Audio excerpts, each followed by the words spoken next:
story is in the 9th chapter of the Gospel of John, if you wish to turn there. John chapter 9. We'll start reading in verse 1 just to set the story for you, although we'll go through all of the chapter. We won't have time to read every verse. As the he here in verse 1 is Jesus, as he went along, he saw a man blind from birth. His disciples asked him, "Rabbi, who sinned, this man or his parents, that he was born blind?" Now let's just stop and talk about that for a second. You understand that his disciples, of course, were not Bible scholars, which would have been Old Testament scholars.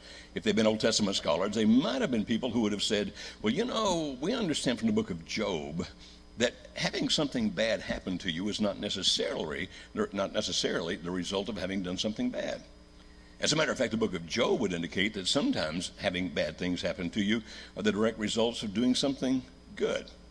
Because in the story of Job, it was not God who sent all those evil things against Job. It was the devil who came and killed Job's children and struck him with those diseases. And so perhaps maybe they would have looked at it differently if they'd been Old Testament scholars and not asked a question like this. But the reason they did, even though the Old Testament book of Job would have said this was not the right question to ask, is because of the fact that most people believe that if something bad happened to you, it must be your fault. Now, it's also interesting in